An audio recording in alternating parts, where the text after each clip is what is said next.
Hello, my name is Marian Varga, and I am a guy who loves to integrate. And besides other stuff, I am currently writing a book about designing and implementing RESTful Web Services with Java. I decided to write the book because throughout my career I have seen many projects where API design and maintenance were underestimated and done by people lacking knowledge and skills to do it properly. You can find out more about it at this link. You can get free chapters from the book and also extra content that can't make it into the book. You can also engage in related discussions. So, we have had nice lunch and now it's time to have some fun. Can you shout out some ideas for me about how fun in software development can look like? Well, I cannot imagine having fun without freedom, without liberty. And in this talk, I will show you some ways to get more freedom, to have more fun based on what I realized when writing the book about APIs. Can standards be fun? They don't sound like it, but believe me, by embracing standards, you can get rid of many situations and tasks that are not fun. One important standard in the integration context is OpenAPI. It is used to describe an API in a formal, machine-readable and declarative way. But how do we get the OpenAPI document? There are two main approaches, code first and specification first. So you just flip a coin and choose one of them, right? Well, I believe you should think about it a little bit more.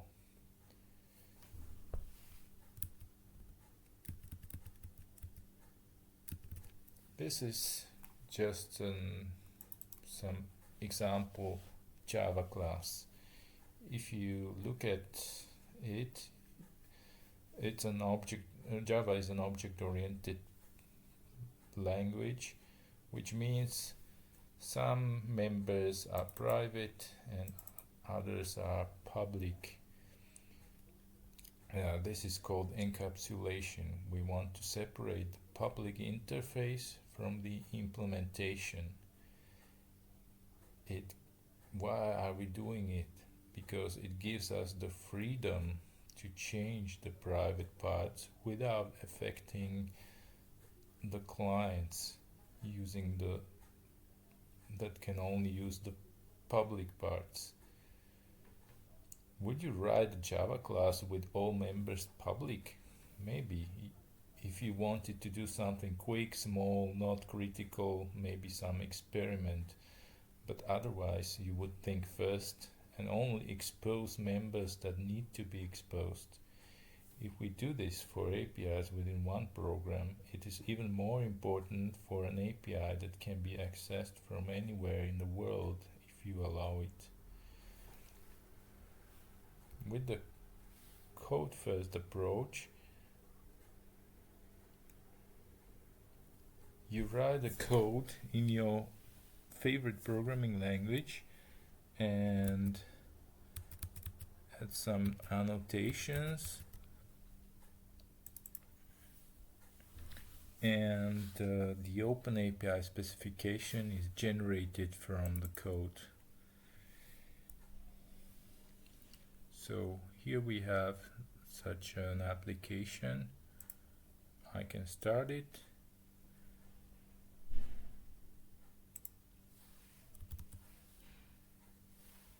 And here I can see the generated GUI and the OpenAPI document.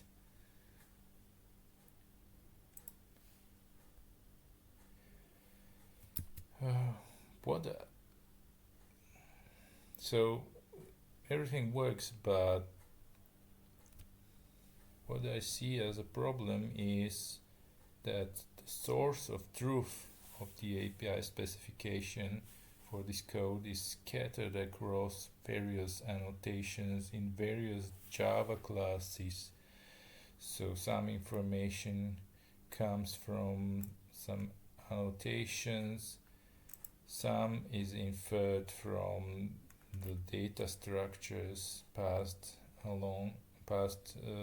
as inputs or outputs, and yet another part, if you really want a complete OpenAPI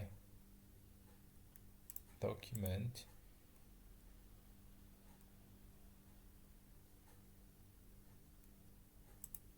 you might need to provide some metadata that is totally disconnected from the structure of your Java code, and it is actually structured according to the OpenAPI standard. If you need to change something in this code, you should think what effect the change will have on the generated OpenAPI. If you forget and the implementation gets out of sync with the specification, then it might be a problem. And what's more, it is very easy to expose something from your implementation that need not be visible in the REST API. So in this code, the boundary between private and public interface and the implementation is quite blurred. So why not maintain the specification in the OpenAPI format that is well suited for it and generate the Java code from it?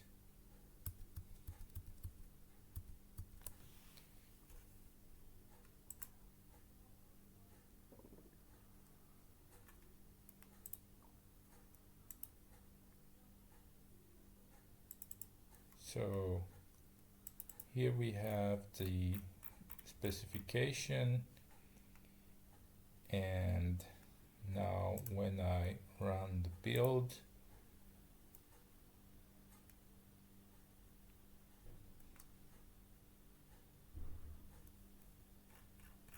I can see that a code generator was run, and I get some code generated in the target folder.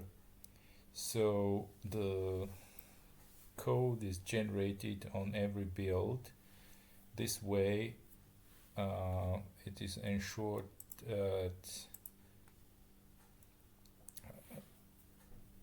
that the code is always in sync with the specification. Also, what I generate is a Java interface, and the implementation of the interface is already in the manually written part of my code, and this way I get the best of both worlds. The brevity of the OpenAPI specification and the strongly typed nature of Java. So if I make a change to the OpenAPI specification that would not match the Java code, I will get syntax errors because of the strong type checks of Java.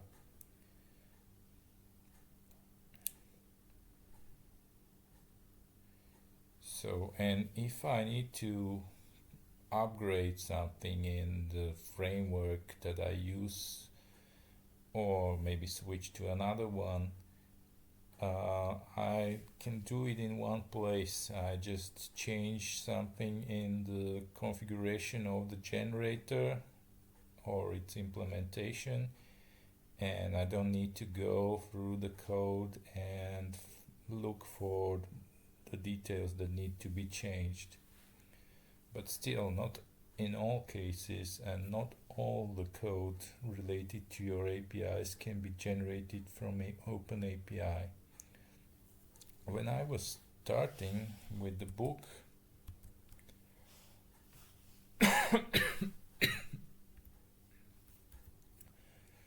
I asked some people what they thought a book about REST web services should contain. By the way, you too can send me your ideas if you still can. And here's one of the inputs that I got. The biggest challenge for me is always how to produce sustainable code, long-term maintainable by multiple generations of developers, how to build code in such a way that it doesn't get messed up by rapidly changing technologies, frameworks, libraries, language versions, so that the refactoring is not more expensive than throwing it away and building it anew.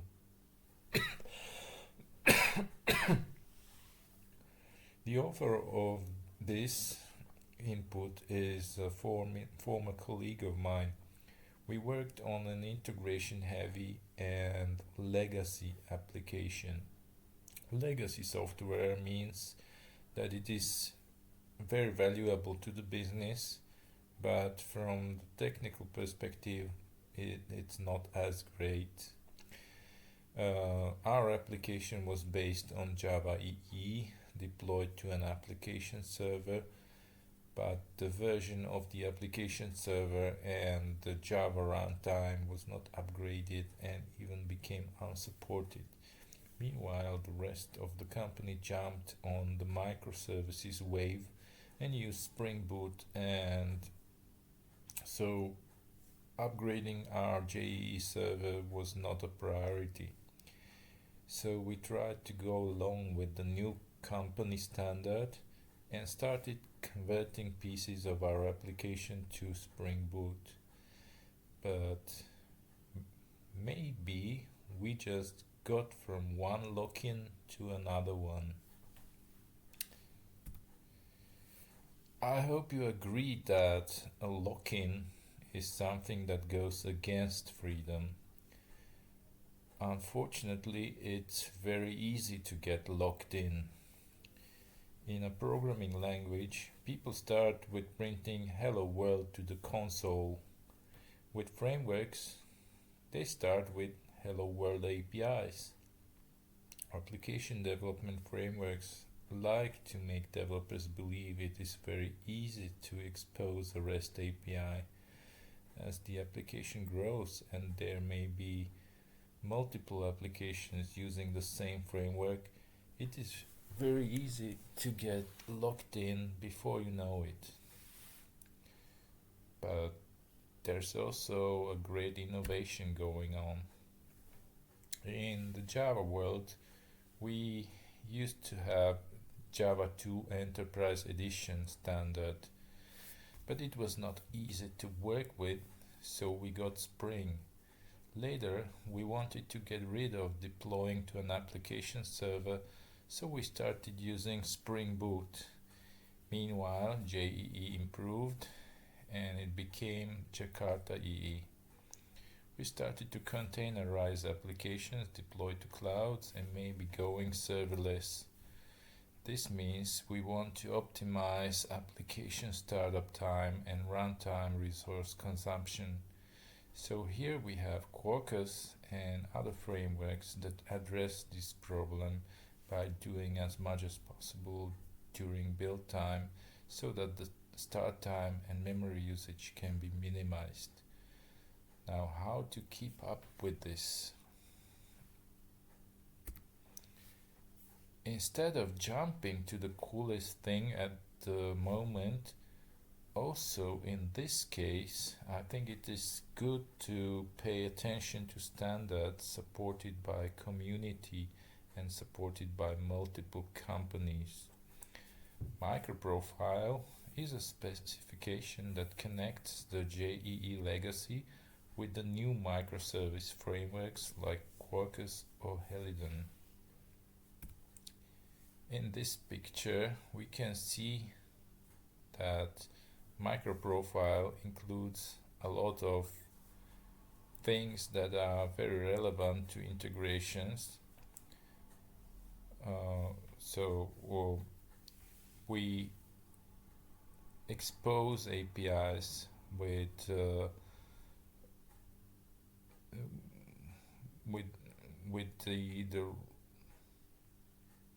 we can expose the client APIs with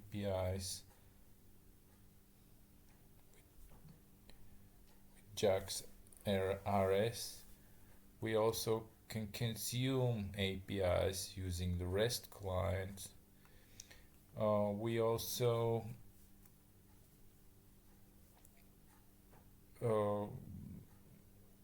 can have observability using health, telemetry. We can get fault tolerance. Authentication is of course very important for APIs. So MicroProfile looks like a very good match for integration work and especially for microservices. But to get the benefits of MicroProfile, you need to be careful. For my book chapter, I wanted to implement an API in Quarkus, expecting it to be MicroProfile compliant. I wanted to create an API with Quarkus, so I assumed it would be MicroProfile. But using just the simple guide, I started using these REST easy annotations without noticing.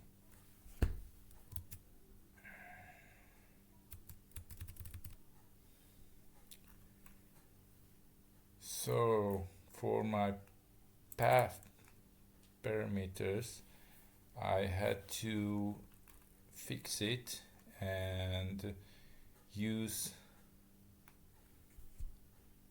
the Jakarta package annotations. And how did I find out about this? Actually, I wanted to use the same code with Helidon, and there I actually found out that there's something that I'm using dependencies I shouldn't that I didn't want to use. So after some going back and forth, I was able to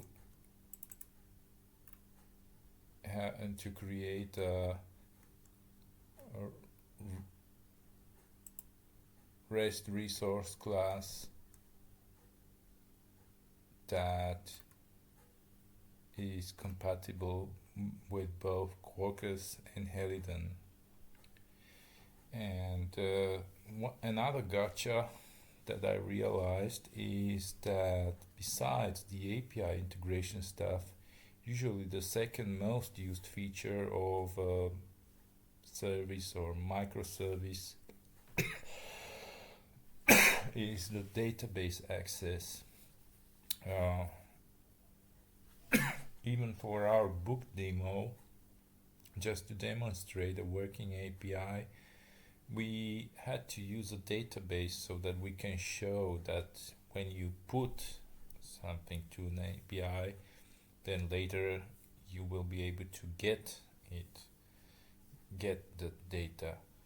And faking the persistence using some kind of an in-memory hash maps would be just confusing to the reader. For the persistence, it is very popular to use the repository pattern that is provided by Spring Data. This kind of data access is missing in the MicroProfile. Quarkus developers like to use Panache for this. For Helidon, we would probably use some other approach. I can see a silver lining in the new Jakarta data specification. It would be nice to have it in MicroProfile as well, but we'll see. So now to conclude, what you should remember is it is important to pay attention to integrations and APIs, because once an API is in use, it's hard to change. Wherever possible, if there are relevant standards supported by a great community, you should use them. And even though it may feel like you're limiting yourself, actually limiting yourself in one area can give you freedom in other areas. And again, here's the link to my landing page for the book communication, and now I'm ready to answer your questions.